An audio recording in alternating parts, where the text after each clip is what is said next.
Hey, leader, and welcome to another episode of the L3 Leadership Podcast, where we are obsessed with helping you grow to your maximum potential and to maximize the impact of your leadership. My name is Doug Smith, and I am your host, and we recorded this episode live from our Burgo Realty Studios. Today, you're going to hear my conversation with Peter Ostapko. Peter is the founder of Kinsman and the publisher of the Kinsman Journal, and we talk about a lot of things, but we specifically hone in on how he left his full-time job to pursue his dreams, which I know is an ambition of many of you. And we also talk about what he's doing to connect men across the country through incredible events and experiences, which I love. So get ready for a great conversation. We're going to dive right in. Here's my conversation with Peter Ostapko.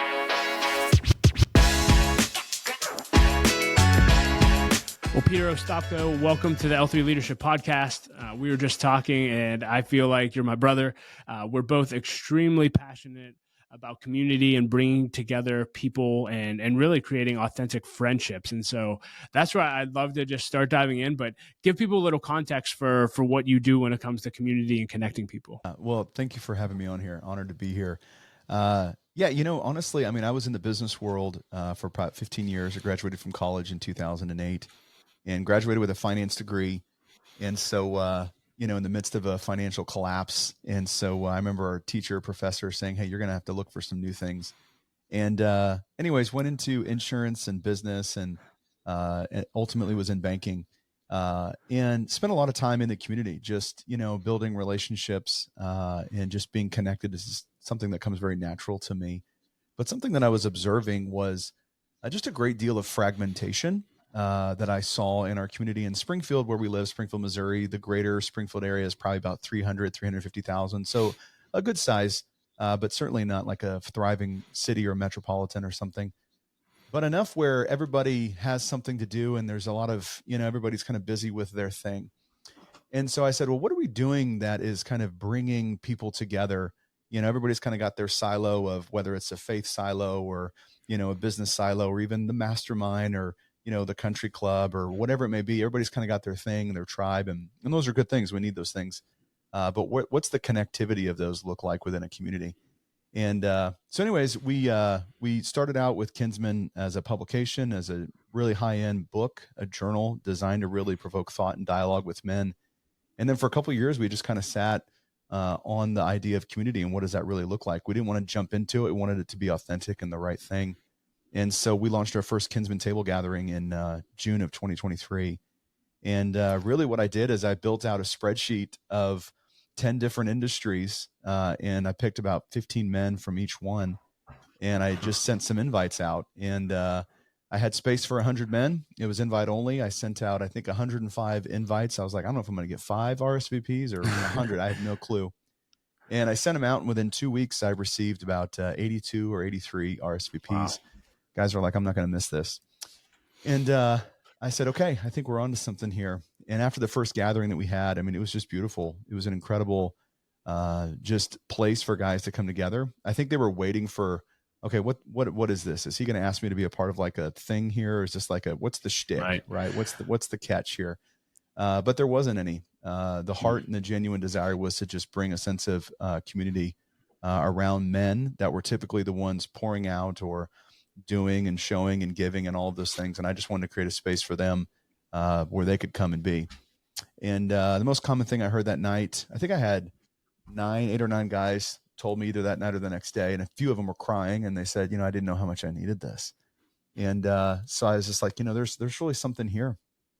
And so since then we've built out a frequency for the table. We do it every 4 months here locally. And then we do a monthly forum format. And then we do a couple other different things, including our summit, which is kind of our high-end event that we do as a fundraiser for the organization. But what we're seeing, though, is the fruitfulness of, cultivating the soil for years now, and just the compounding effect of what is happening in and through the faith, business, marketplace community in our region as a result of men that are connecting and being engaged in these spaces. And it's pretty profound. So. Yeah, and it sounds really, really simple. In our city, there's this whole story, and I won't go into all of it, but basically, there was like four men greatly used by God in our city in the 1960s, and basically, they felt called to this vision to make our city more famous for God than anything else. In that time, specifically steel, and they just started gathering leaders every single month. And out of that, I mean, they've been doing this now for 50 plus years. Out of that came, I think, over 80 ministries, churches. Like, it's amazing. And so when I got around that vision, I spent an hour and a half on the phone with one of the leaders of it. And I said, I feel called to do for my generation what you did for yours. Yeah. What should I do? And he said something so simple, but he just said, just start gathering people and see what the Holy Spirit does. Yeah. And I love that you stepped down and did that. But it's one thing to put out an invite and gather people, but then what do you do with the time that's so meaningful? And I'm curious, like, how do you structure those times quarterly that leave men basically saying, wow, I didn't know how much I needed this?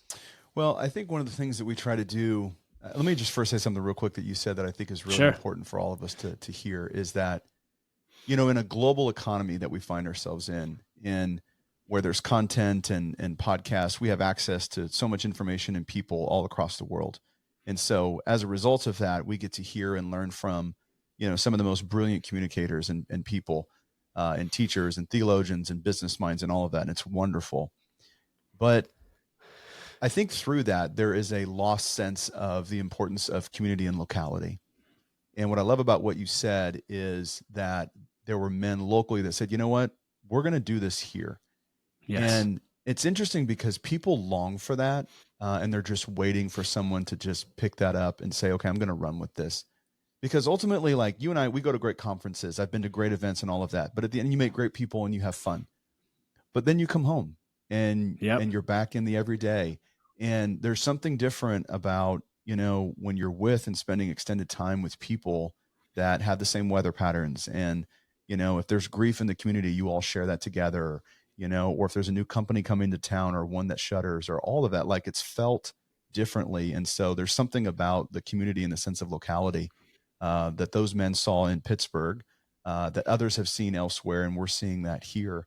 And so I say that just to encourage, because I thought a few years ago, I was like, yeah, I'm seeing all these amazing things that are happening in Atlanta and Dallas and, Colorado Springs and Orange County. And then now Franklin, Nashville, Tennessee, all these kind of just micro movements of, Christianity and faith. And I was like, well, why not Springfield? Why not Springfield being a hub of creativity around the place of male formation and community?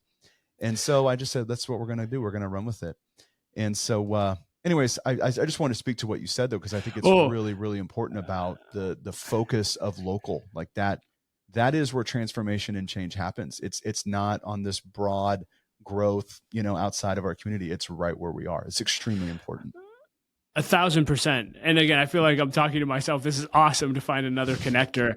But in our city, when I was mentioning to you before we started recording, we have this, I call it a mastermind, these influential spiritual leaders in our city. And when we started gathering, they, within a year, they all said the same thing the men in your group said. They said, I didn't know how much I needed this.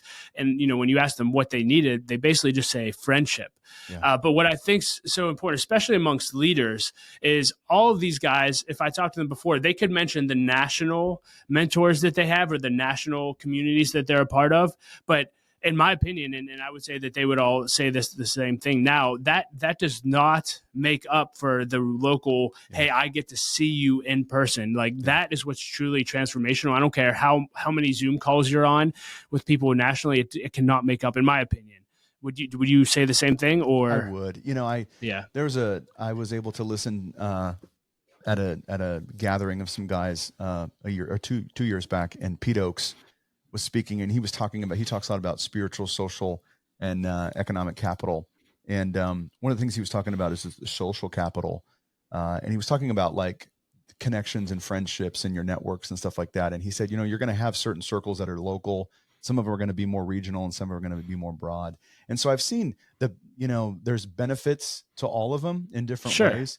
But the people that you do life with in the traditional sense are right where you are. They're in your neighborhoods, they're in your community. You see them often. And if it were me, I would invest as much time as I can with those people, because those people are right where you are. And so I think there's a lot of value to that. To get back to your question about the way that our gatherings go, specifically our table, I found that the table, one of the things we're looking into is okay, what does growth look like? We're not trying to grow for the sake of growing, but it's just happening. And so we've had guys reach out from a variety of different places that are like, hey, I hear about what's happening with Kinsman in Springfield, and we want that for here. How do we do this? And so we've tested this in a couple of different markets, and we're learning about what that looks like. But one of the things I think is really unique to what we're doing is it's not anything new. It's just we're not having guys sign up in the traditional sense. We're not trying to extract or get anything from them. We're not cheapening. We're not, most guys' events, it's like, okay, we meet at the conference center or the hotel lobby thing or the church community room or whatever. And it's like, okay, we have a buffet and there's sandwich, make a burger, or whatever, or taco bar, and all well and good. Nothing wrong with that. But like when we get together, like at our gatherings, like we feast, like we eat really, really, really good food. And it's not, it's not like 14 different kinds of meat and we obsess about bacon. That's not what I'm talking about. Like I'm talking about like, it's really good premium quality food. And we have really intentional details. We have a decorated table. We have table assignments where guys are going to sit. We remove every obstacle and barrier for guys to think that, okay, what do they want from me? Because a lot of guys and women too, for sure. But the context of what we do for our organization, we really speak to men and in that space. A lot of guys are always performing. They're trying to show up in a certain way, whether that's in work or in their community or whatever. And that's not bad. But a lot of guys just want a space where they can show up and be seen for who they are and not what they do. And so the tables kind of become that. And then, so that's kind of like, 1.0 is okay. The environment that we're setting, it actually breeds a level of expectation where guys walk in and they're like, oh, okay, no, this is different. Like I'm going to bring my best self. I am seen. I am wanted. I belong to something because I'm in this room, and guys take that seriously. And it's amazing what happens when you create an environment and you cultivate that rather than just kind of throwing it together. Be like, hey, we're going to get some guys together, just sign up. And again, that's not bad. But some of the intentionality that we put in the way in which we bring men together, I think is very, very important. Yeah. So you feast, which is awesome. Is that it? Is that like we whole, just eat hey, for 4 hours. We're just no, it's a combination. Yeah. We do a few different things. Yeah. So, yeah. And they've kind of evolved a little bit, but it's a combination of teaching and not like a preaching, like you hear on a Sunday type thing. It's more just like it's a combination of life. It could be a little bit of leadership type stuff. It's more just, I use this word a lot, demonstration. It's just, okay. It's, testimony. When we look at scripture, we overcome how? By the blood of the Lamb and the word of our testimony. And so especially men, we really long to hear the stories of other men and their victories and their triumphs and yes, their defeats. And so we just try to create space where story is shared, whether that's the filter is through a business context or a marriage context or a faith context. I mean, faith is obviously the undertone of everything. We always read scripture at the beginning. Usually we reference or quote, Bonhoeffer or C.S. Lewis or, somebody like that. And then we feast and we break bread. And then, we always honor men in the room. We always create space to just elevate and celebrate the men in our community that are doing great things, sometimes very much unseen. And so again, we're just creating an environment that's very, very authentic. It's not rushed. It's not programmatic, but it's very intentional. And, I like to say we're meticulous about 80% of everything that happens, but we have to leave room for the Holy Spirit to move. And so we do that. And we do have some teaching, but we also, we have space too where we do some worship, but it's not a full band. We do an acoustic set. Usually we choose a classic hymn or two, and we pray. And sometimes, we'll have a panel and sometimes we don't. And sometimes we'll lean into things that are a little bit more uncomfortable or difficult to talk about. Sometimes they're easier, and it varies from time to time. But what's been really neat is guys will rearrange their schedule now to be there. They'll be like, oh, we're going to push back our vacation a couple of days. I don't want to miss table or whatever it may be. The biggest challenge we have is I have a list of 350, 375 men, and the room seats a third of that. And I'm not going to make a bigger room. I want more smaller rooms, not bigger rooms. And so that's a challenge, but we're trying to find ways to help with that, excess, but it's a good problem to have. Yeah, we were talking earlier, as a connector, for me, like the greatest part about being a connector is what happens after you're no longer needed, right? It's like, hey, I put on the event, I got the people in the room, and then basically, as Reed Carpenter, the mentor in my life, said, just see what the Holy Spirit does. You were talking about your passion for men and people just in general to have real friendships. Yeah. And man, there's a loneliness epidemic in our world right now.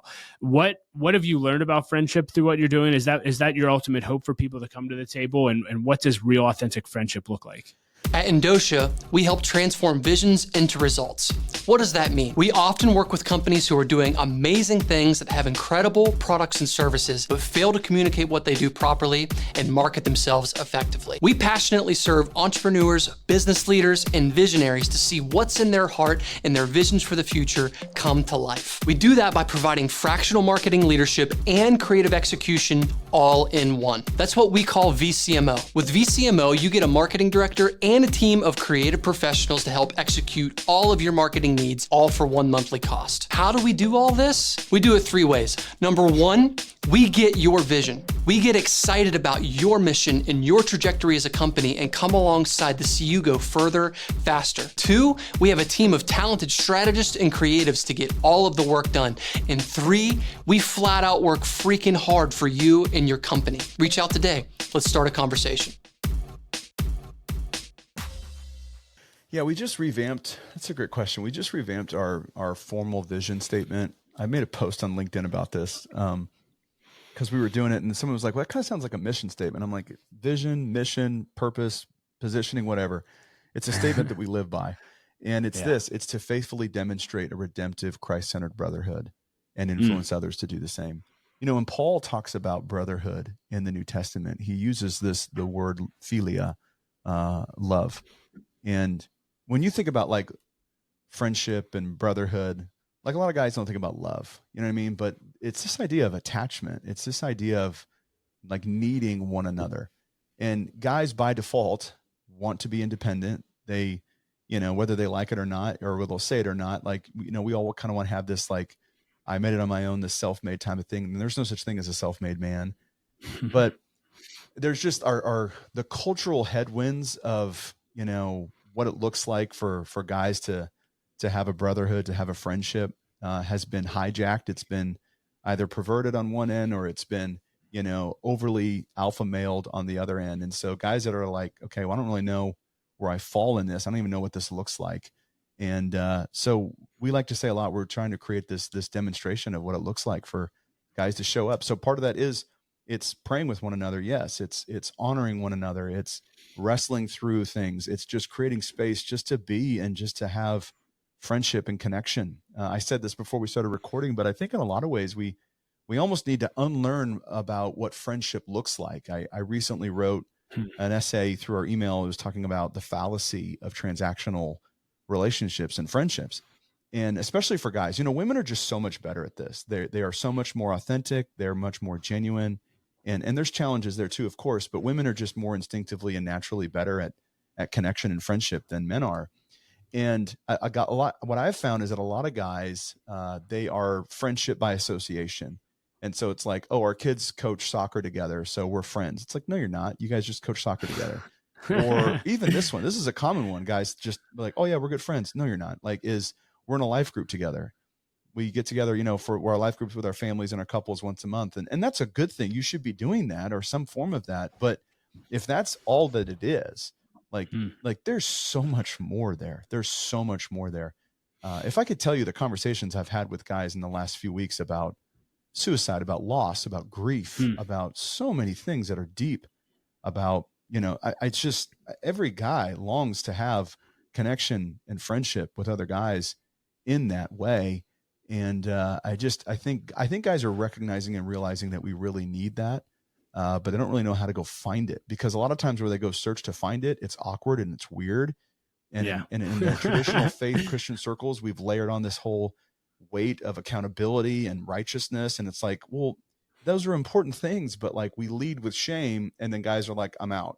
And so guys are like, well, what I have found is if, we talk about sanctification and the process of sanctification, it's like, okay, in the process of being sanctified, is we say, okay, you know what? I shouldn't be doing that thing anymore. I shouldn't be looking at that thing. I shouldn't be acting that way. And when you're around other men where you're learning to live that out, it's just going to happen. You don't have to lead with, don't do this or don't do that. It's like, that's going to happen. If you're engaged in the scriptures, if you're sharpening one another, if you're loving one another, those things will come out.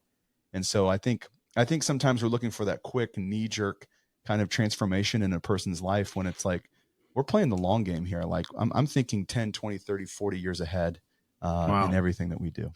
That's the only way we can. So. Yeah.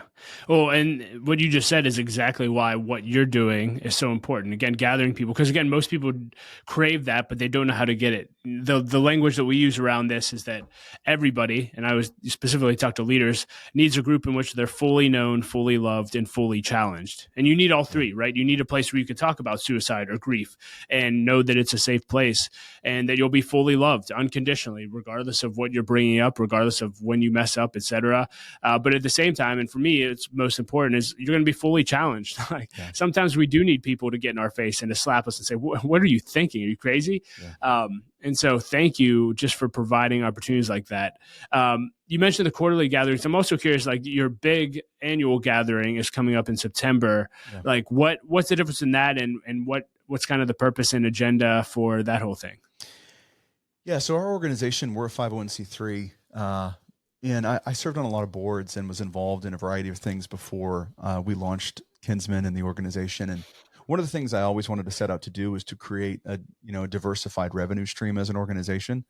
And so events are something that we do. We, like I mentioned earlier, we have this publication. It's called Kinsman Journal, but it's essentially a really high quality premium photo book. I say it's like a picture book for adult Christian men, but it's just a beautiful, beautiful book. And so we've created some revenues with that. But then the events that we do, some of them are ticketed, some of them are invite only, and they're not. But the summit is a ticketed event, and it's a 2.5 day. It'll be this year a 2.5 day experience. It's only for 100 men, and that includes our speakers. And we have 9, including myself. And so it'll be a tremendous 2.5 days where we're going to go after matters of the head as much as matters of the heart. And I believe environment really matters. And so that's why we're hosting it at Top of the Rock in Big Cedar. And if you've ever been to the Midwest and haven't been down there, it's an extraordinary place. And but yeah, I think it's important to break away. It's important to break away if you can annually. And so the summit will be that. It's designed for you to have connection with just about anybody there that you'd want to. So it's really not a conference, but it's also not like a retreat where it's just, 10, 15, 20 people. It's kind of that in between. So yeah, that's coming up later this fall. And just from a, numbers standpoint, our goal is to basically 50% of all the money that we take in from the tickets. Like, we're not going to do an ask or anything that at the event. It's going to be taken care of. But our goal is to basically have a 50 to 60% net back to the organization through partnerships and then through ticket sales. And so it's a very high-end experience. We give really, really good gifts. It's going to be a beautiful couple of days. So that's awesome. Tell me more about the journal. Like, I thought it was interesting when, I was researching everything you're doing, like you started with that. Yeah. And I think specifically, maybe I heard you on a podcast, you talked about this book that impacted you. I think it was called Revenge of the Analog. Correct me if I'm wrong, but tell me about that. That fascinates me. Yeah. Some of the origin story, part of the origin story is I was, this would have been in 2017. At the time I was an auditor for I was doing church lending. And I was in Wichita, Kansas, finished up some sales calls that morning and picked up a book called The Revenge of Analog, Real Things and Why They Matter. And in there was 2 chapters, and all the chapters read independently. But 2 of the chapters were the revenge of print and the revenge of paper. And the Holy Spirit just used that to just awaken a sense of curiosity for me. And so for the next couple of years, I spent a lot of time just reading and learning about what was happening in media, print media, specifically in the place of like men and fatherhood. Those, I was a young dad at the time and still am, but I just was really, really curious about 5 or 6 different things and how they all kind of connected. And that book was really kind of the beginning of that. And so we emerged from that in 2019 and just decided, hey, we're going to publish a really high-end publication for men. And it's going to be centered on faith, fatherhood, and work. And it's going to be a series of essays, first person, beautiful, rich photography, and really content designed to provoke thought, in dialogue between a man and his creator, between a man and his family, between a man and his friends.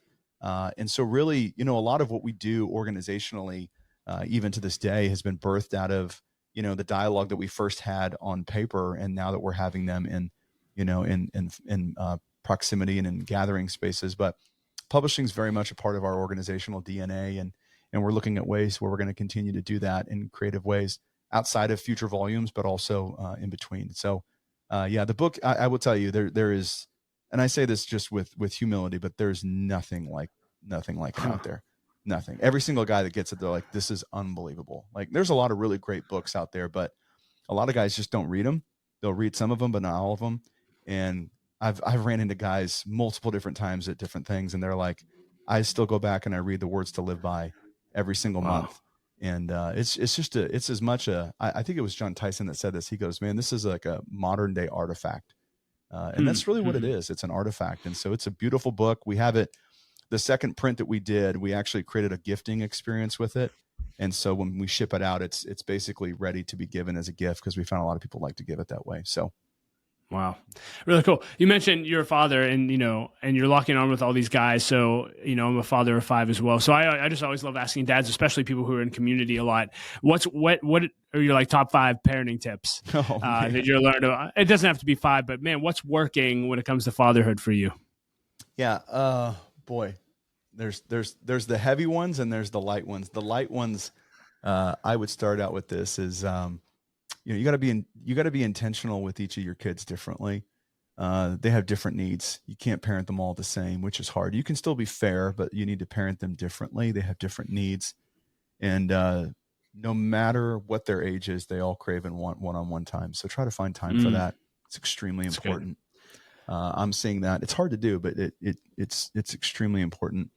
That's one thing. A heavy thing that I would say is, especially to men out there, you need to deal with your stuff, because if you don't deal with your stuff, it will be a perpetual thing throughout your family. So you got to deal with your stuff. And it looks differently for everybody.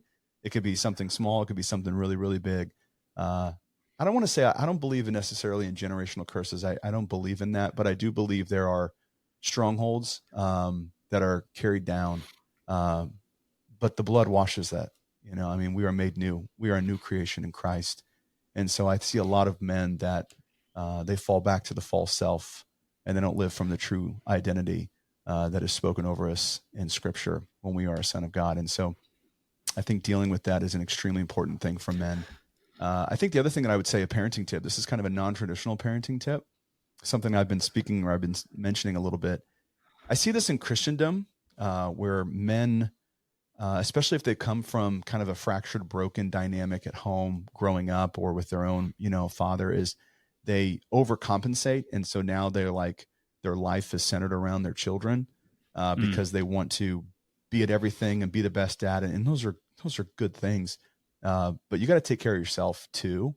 So you have to learn about what that looks like for yourself. You have to find spaces for where are you having fun? Where are you enjoying yourself? Not everything needs to be efficient and productive. And I think, it's Jeremy Kubicek and Giant. They speak a lot about this idea of you have to know yourself to lead yourself, or lead yourself to know yourself. And I think there's a lot of truth to that. So I would say that as a parenting tip. We all know about the importance of a relationship with our spouse that is far superior. And so to make that a priority, I would definitely say that too. So I love that. And talking about owning your stuff and actually getting healed from it and doing something. Again, going back to the whole thread of this conversation, is one of the best places to do that is in community. Yeah. And so again, whether it's what you're doing, other groups, like find that group where you're fully known, loved, and challenged. What I also admire about you is, let me just ask you this first, career-wise, do you miss being an auditor or in corporate America at all? Well, I would say this, like, the banking that I was in banking for, I was in insurance. I don't miss insurance auditing at all. Like, that was a job I had to get a career going. I had to get something. And I learned a lot of really important skills, and God used it. He doesn't waste anything. I don't miss banking. I don't miss the regulatory compliance and oversight and just constant, the industry has become such a, it's become very non-relational. And so it's become commoditized. And so it was difficult to be in commercial banking, which was what I was in. I did have a few really great clients and I missed some of that, but I'm able, in the work that we're doing, I'm still very much involved in the market in that way. So, yeah, I don't miss it at all. I would say this though, every single position that I've had, every career that I've had leading it has been fruitful and necessary for where I am now today. So nothing is wasted. But I would say this is if you are not in a good place, if you're angry all the time, if you're frustrated, if you don't have a good boss or you're not a good employee, you need to find a new career, a new job. Like you need to go elsewhere. However, if you're frustrated, but you're not always frustrated, if sometimes your boss and you get after it, but overall it's not too bad. Like there's reasons to leave and reasons to stay. And so I would say this though, I think everybody needs some type of a creative outlet outside of their profession. And it doesn't have to be, we're obsessed with this whole idea of like side hustle, side gig. It doesn't need to be any of that kind of stuff. Just do something that brings you joy and it connects you to the creator. Like do that. That'll be a valuable thing for you to do. So I would say that I would encourage people in that too. Yeah, and we do live in a culture where, everyone wants to be an entrepreneur, do their own thing, like you're saying, whether it's a side hustle or full time. But I think a lot of people do have dreams in their heart, and maybe they're in a job. And so, can you walk us through like what was the discerning process? Like, how did you talked about having a creative outlet? Is that how you started? And then one day you feel like, okay, I need to do this full time, or what was that like? Yeah. Whew. I want to be careful how I say this because everybody's road and path is different. And so I don't want you to take exactly what I say as gospel, but I mean, for the first 7 years, everything that we did was born in the margins of life before and after the kids went to bed. I wasn't like laboring over Kinsman, at night when I should be with my kids. I was with my kids. I wasn't taking off the weekend and saying, all right, guys, I'm going to go work. And I wasn't doing that. I wasn't sacrificing the things that I needed to be involved in the holiness of being a parent and a husband and a father, at the expense of what I was trying to build and create. And so with that, I would say it's going to take time, like allow it to unfold, but lean into the curiosity that you have. And that's just simply what I did. I was faithful in the thing that God just put before us. And I was just leaning into that curiosity and continue to do that to this day. But I would say this, like there was years there where I was like, man, there's so much more. And I want something different. And I think there are some practical things that people can do to help gauge and gain a better understanding of how they're wired. I found StrengthsFinder to be very, very helpful. I know there's the Myers-Briggs and there's some of those like, personality, which is great. But StrengthsFinder I thought was really, really helpful because it kind of gives you specifics about, what are you really good at? What just comes naturally to you? And if you're not in a position, and this is something that I found, if you're not in a position where you're doing something where you're good at it and you enjoy it, then if you're just in it because you maybe get paid a lot of money and that's the only reason why you're in it, that is a very depressing way to live. And so don't let that be the reason why you're doing something. You have to enjoy what you're doing, because when you enjoy what you're doing, like you are your best self and the world needs that. And so with the place of dreams, that's a big word that we kind of layer on. And so I would just say to that, take the next step in whatever it is that you want to do. It doesn't have to be a giant leap, and you'll know when that time comes. We knew that, like we knew that with Kinsman, for 7 years, I was an unpaid volunteer. I mean, unpaid volunteer. I mean, thousands of hours, you know what I mean? Like, but I wasn't doing it because I was like, hey, I want to get paid someday. I was doing it because like, this makes me come alive and I love doing it. And I just was faithful in the next thing that the Lord put before us. For us, it was 7.5 years before I was employed through the organization. For others, it could be 7.5 months. For others, it could be never. I mean, there's no template for how that works. But I would say is that you need to create space and time for it to unfold. But I would, lean into the curiosity that you have. That's a really important thing. So, yeah, I think one of the key things you said there that God's ministered to me multiple times. So I feel like at every crossroads in my life where I'm like, hey, is it time to go or am I supposed to stay? I just felt like God's been faithful and just consistently whispering to me like, you'll know.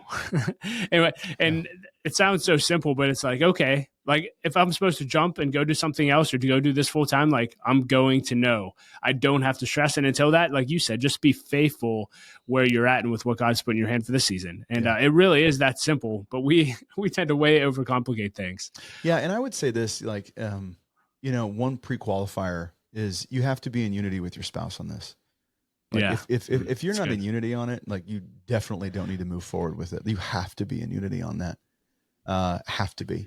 And then the other thing I would say with it too is like, not all things need to be like a profitable venture. Sometimes it's just fun just to do it. That's why I say, like, if you're curious about something, I think it might scratch that creative itch or that, entrepreneurial thing or whatever there might be for someone, just to do the next thing. Like, don't feel like you have to have it all figured out. Eventually you're just going to have to put yourself out there and just do it. So, yeah. I am curious, like when you were processing starting it, it's a nonprofit, which I thought was interesting. Yeah. Like, was it hard for you to discern nonprofit, for-profit, LLC? Is it like, was that a hard decision? What led you to choosing a nonprofit? Yeah, there's a few pieces on that. I just saw long-term our ability to be generous as an organization was going to be more conducive for a nonprofit. I saw that, and yeah, it just made sense. I will say this, and this isn't the case for everything, but I didn't want to have like profitability or ROI metrics tied to what we were doing. I never felt like that was going to be the appropriate way. We talk a lot about like hospitality and lavish generosity. Like, that is the gospel defined is receiving, what we will never deserve. And I just think for us and what we were aiming to do in the hearts and lives of men and their families and the companies that they work and serve and lead. And I was just like, I don't want to have that measurement for us as an organization to say, okay, well, was this a profitable thing? I was just like, I want to remove that, because if we're going to serve and love, like, and reach people, or not even reach, that's an overused term, but just to connect, I didn't want to have it tied to a profitability metric. So, but that was just me. Yeah. So, yeah. Well, 14 years of my life have been in nonprofit world, and specifically most of those in fundraising. Has that been easy for you? Have you had to do a lot of fundraising? What do you think of that whole world? Yeah, this is a fun question. Everything we did is completely non-traditional. We were throwing like our table gatherings. I'll just say this. our table gatherings that we host, they cost usually around $15,000, $16,000, $17,000. But like, we don't charge guys. How much of that is this lavish feast? I want to come just for the food. The event space, it's kind of tied in. The event space that we use is such a beautiful spot. It's overlooking this river. It's just a gorgeous environment. And I'm like, we have to have it here for now. And we're spending, but it's like, okay, again, from a practical standpoint, it's not practical, but the gospel is not practical. Like so many things in our life shouldn't be practical. And so that kind of goes back to the for-profit nonprofit is like, we want to keep it small and give it all away. And that's not to say that we can't grow to a $20 million organization. It's just mindset of generosity. And it's hard to do that when you're a business that's operating with investors and trying to create a return. And there's a place for that. You absolutely have to have that. And so that's necessary, but for the purposes of what we do, it just didn't feel like the right thing. So with fundraising, like miraculously by the hand of God, things have just happened. And we didn't even do a fundraiser until a formal one, until we did this initiative that we launched back in November, December, called the Patrons Initiative. And it was just kind of a very intentional way of telling our story as an organization and what's happened and where we see ourselves going, and inviting about 100 families and people and companies into that process. So it wasn't a traditional gala where you buy a ticket and all of that. And we might do something to some extent of that in the future, but we've just kind of taken a non-traditional approach to a lot of things that we've done. And that's not to say that everybody should do that. It's just, I always see, even though we're not in competition with anybody or anything else, I'm always very keenly aware of like what's happening in culture, what's happening in our community. What are people saying? I'm always taking inventory of that, and it affects the way that I make decisions in a good way, because I'm just aware of what's happening. And so with the fundraising dynamic, I'm just thinking like, okay, how do people want to be approached about the way that they are investing their dollars? Because that's a very sacred thing. It's very, very hard to make a profit in business. And then have money left over that you'd want to give. And so it's just, Right. I think I see this a lot with nonprofits is they're just doing the same thing they've always done. And it's just slowly year by year by year, there's just this attrition.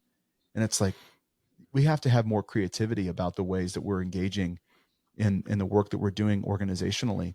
One of the things we've been very, very careful about is not hiring a lot of staff where we have a lot of high overhead. I work very, very hard. My wife and I work very, very hard, but we probably do the work of like 3 or 4 people, but it allows us to be very generous as an organization. And I don't know. I mean, I just think that there's a model out there. I feel like, especially in the nonprofit, it's like, okay, we do this type of fundraiser. We do this thing. This is how we engage with our donors, this, and that. And I would just say, throw all that out and literally just get on your hands and knees and receive from God, from the Holy Spirit, to say, okay, what is the proper path for our organization? How are we to lead this? What is this supposed to look like for us? Because if it looks like everybody else, then it's all going to be who has the biggest budget. You have to be in tune with like, what is the story that is being told in and through you and the organization and what you're trying to accomplish. It needs to be very, very passionate when you speak about it and talk about it, because it's very difficult to raise funds. It's very difficult. Yep. You got that right. I have a few lightning round questions to wrap up with, but before I do, anything else on your heart that you would love to share with leaders today? Oh boy. I think I covered a lot of that. I mean, I would say this, depending on when you listen to this, there's a seasonality to our life, and we are not created and wired to go at a very high intense pace year round. We need to create space and time to slow down and to stop. Sometimes full stop, other times just to slow down. We had our forum meet last month, and we don't meet during the summer months, June, July, and August. And it's a group of about 40, 45 business guys and leaders in the community. And I was just like, hey, I want you guys to have a vision for how you're going to have fun with your family and your kids this summer. And I said, it doesn't mean you have to take an extra vacation. You don't need to go spend thousands of dollars. That's not what I mean. But just, you need to have a vision for how we're going to engage and be intentional with our kids. And so I gave this example. I was like, hey, you know what? For 2-3 months, you could probably take off Tuesdays. You could probably go in the office an hour and a half later, rotate taking your kids to breakfast. Just simple things that we can do to just kind of slow down a little bit. And so that's the thing that I would say, leaders, especially those that are, very type A and driven, you're just going, and you're plowing through and you're creating and you're achieving and you're producing. And those are good things. God's wired you that way, but you have to slow down. You have to stop. You have to create space and margin to exhale sometimes. And so that's something that I see a lot of people doing, myself included. And so I'm speaking to myself. And so that's what I would say. And you're speaking to me too. Yeah, I think anyone who's driven, has a hard time slowing down. All right, a few fun lightning round questions. What's the best advice you've ever received and who gave it to you? Best advice I've ever, well, I would say probably more recently, something that has become almost like a personal mantra is God is far more interested in who I'm becoming in him than what I'm doing in his name. And so that is a frequently revisited thought. Because there's so much truth to it, especially as an achiever. I hear. It may be the same answer, but if you could put a quote on a billboard for everyone to read, what would it say? I'd probably say that. Yeah, I would. I would say that. Yeah, I would say that. All right. Who are you becoming? What's shaping you? I would ask a question. There's so many good quotes out there. I would just ask questions. Questions open up a lot of dialogue. I would say, who are you becoming? Who do you need to forgive? Who's forgiven you? Just stuff that just opens up deep, deep stuff. I would ask those questions. So good. Do you have any, are those your go-to usually for questions, or do you have any others? Yeah, I usually, I'm a pretty highly relational guy. So when I have a conversation with someone, I try to be very engaged in what they're mentioning and talking and saying often, and then I kind of tie it back in. I always ask about their family and their life. That usually opens up a lot of dialogue. So people like to give you the highlights and the resume. I'm not interested in that. I'm not interested in things that I can find online. I'm interested in stuff that only happens between you and me right here, right now. That's what I want. Love it. What's your biggest leadership pet peeve? Oh boy. I kind of don't want to say it, but like, I mean this kindly. We overuse the word leadership. We need to use the word followership.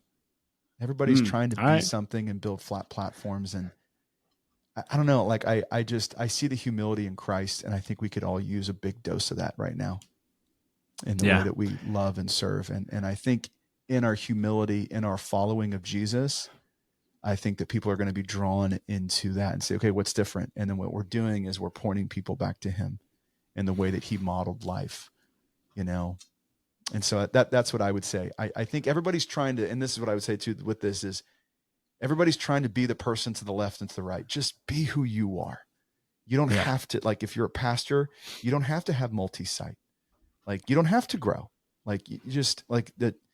Like if you're a business leader, like you don't have to write a book. You don't have to have a podcast. Like you don't have to do, like, just be who you are. Like be your true, authentic self. And that's what I would say. That's what the world needs. The world doesn't need a bunch of imposters. The world needs people to be their true, authentic self, rooted in their identity in Christ as sons and daughters. That's what we need. That's my leadership. So good. I love it. I'm going to go change the name of my podcast. No, leadership's a great word. No, I'm messing with you, man. L3 followership. Hey, I'll give you full credit. But no, that is such a good word. Thank you for sharing that. You know what I mean, though? Like, I mean 100%. That. Like, be you. Yeah, you gotta be your authentic self. Now, being authentic self too isn't like, well, you do you, and I'm just going to be me, and I'm just no. That's not what I mean either. Like, it's from a place of humility and surrender and imperfection, not false humility, but it's like, hey, you know what? Like, here's some things I've learned, and I have a long way to go, but it's a posture of humility. I think it's important.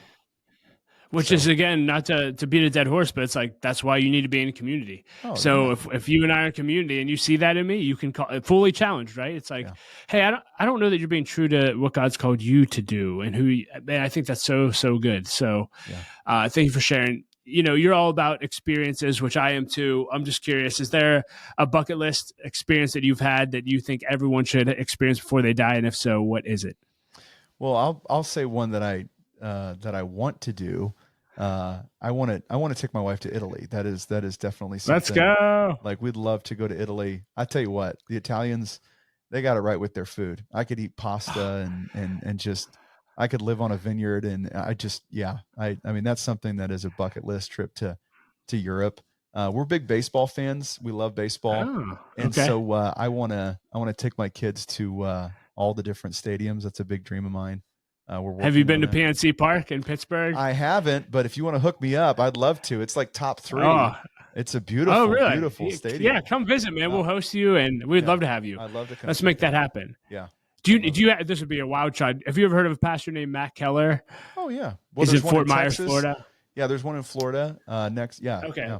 Actually, when I did church lending, I did a considerable amount of work with the ARC, Association of Related Churches. So you definitely know him. Yep. So Matt's a great friend and mentor, and he's probably the biggest baseball fan. And so he comes up. He initially had the same bucket list to hit every ballpark, and now he just hit me again. He's like, now I want to see the Rays play specifically in every ballpark. So he's going to come up and see the Rays play. But yeah, seriously, open invite to you and your family. Would love to. And I have friends that have tickets that are right behind home plate. Like, yeah, we'll hook you up. Fantastic. And Italy, do it. My wife and I had the honor of going a few years ago, the Amalfi Coast. I haven't been to the other places, but you must go there. Yeah, and anyway, last 2 questions. If you could go back and have coffee with yourself at any age, and you would have actually listened to yourself, what age would that be, and what would you tell that version of Peter? Ooh. Well, this is what I would say. I'd probably go back to my preteen self, in the midst of just a lot of really difficult times in my life as a child. And I would say, hey, kiddo, it's going to be okay. Yeah. Wow. I was really angry for a few years and before I found the Lord. And I'd probably go back to him and say, it's going to be okay. God's got you in all this. That's what I would say. Wow. Thanks for sharing. Yeah. And I always love just asking leaders or whoever I interview, at the end of your life, what do you want your legacy to be? Well done, good and faithful servant. That's it. Right on. Well, I can't remember who said it. Preach the word, die and be forgotten. I mean, I can't remember. I mean, I'm not a preacher, But like, I tell you what, success to me is really simple. It's that I love and am loved by my family first and foremost. And like that, I mean, nothing else really matters to me. I mean, a lot of things matter to me, but like, if I fail at that, I failed at everything. But if my kids, want to be around me in 30, 40 years when I'm old, I mean, that's a beautiful life well lived, and I'll take that all day over any other achievement and accomplishment. So me too, brother. Me too. Well, Peter, thank you so much for your time. This hour flew by, and thank you just for gathering and connecting people. It matters so much, and I look forward to building our friendship together. Oh, you bet. And I'd love to connect to anybody. I'm on LinkedIn a lot. Like, that's my favorite place to be, social wise. And so I'd love to connect with you on there and get to know each other. So fantastic. We'll include links to everything that we talked about and encourage you to check out all of the things we talked about as well. So thanks again, and have a good one. Until next episode, everyone. See ya. See ya. Thanks, bud. Well, hey, leader, thank you so much for listening to my conversation with Peter. I hope that you enjoyed it as much as I did. You can find ways to connect with him and links to everything that we discussed in the show notes below. I also want to give a special thanks to our sponsor, Endosha Marketing Solutions. They are the producers of this podcast. And if your organization has any marketing needs at all, I wholeheartedly recommend their services. Check them out at endosha.com. That's ANDOCIA.com. And as always, I like to end every episode with a quote. And today I'll quote C.S. Lewis, who said this. He said, "You are never too old to set another goal or to dream a new dream." And I think Peter's story is a shining example of that. So I hope you enjoyed the episode. That's going to wrap up things for today. Remember, leader, don't quit. Keep leading. The world desperately needs your leadership. We'll talk to you next episode.